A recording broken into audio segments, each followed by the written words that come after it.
and would remind folks that pre-COVID, we had a staffing crisis upstate New York, and these last 18 months have clearly only exacerbated that situation.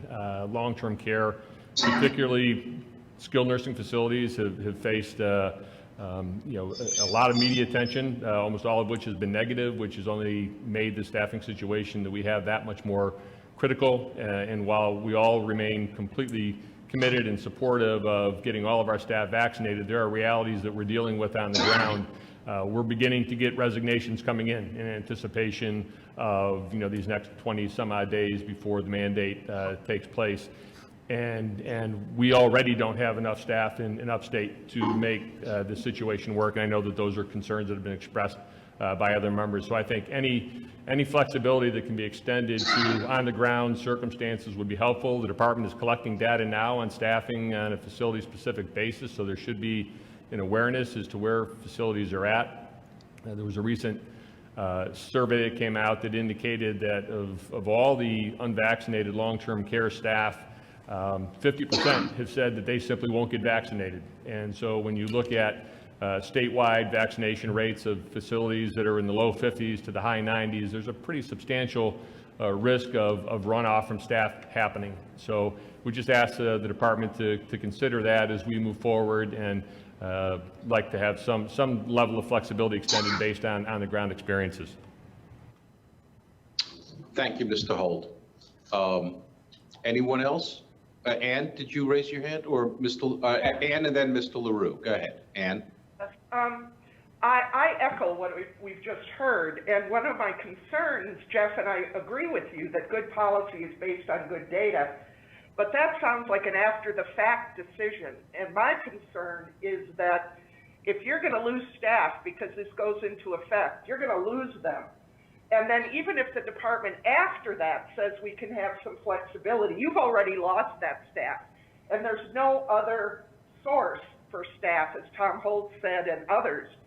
So I'm really asking for a sense of urgency on this question that decision may have to be made without complete data, or we will be chasing a disaster that's happened in our facility. Yeah.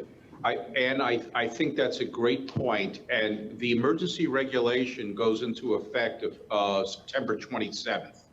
So we do have a few weeks, if in fact it's warranted.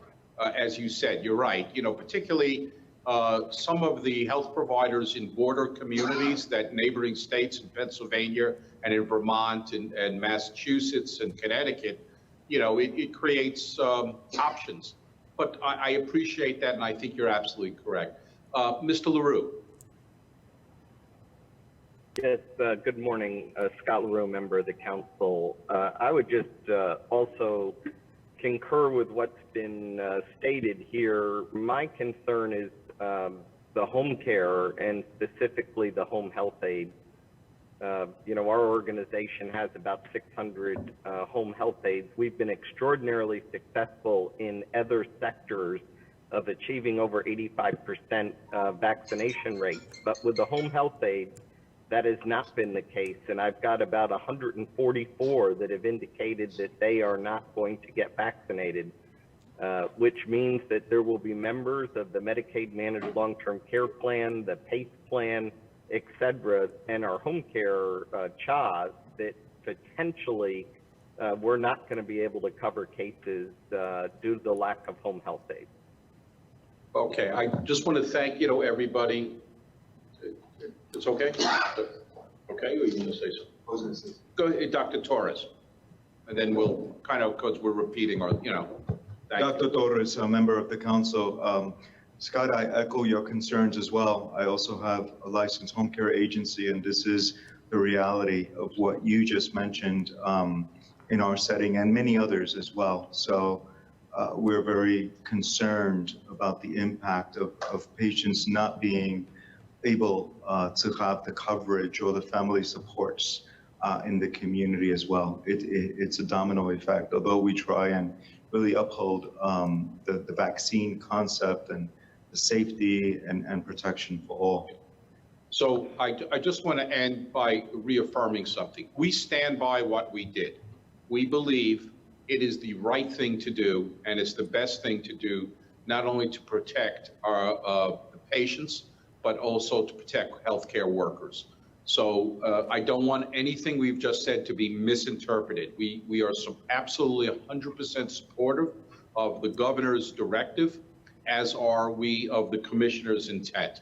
So we want to be absolutely clear of it, but we also want to just, I guess, leave the door open that if you need to modify it, we are prepared to meet on an emergency basis before the September 27th to do so if that's required. With that, I...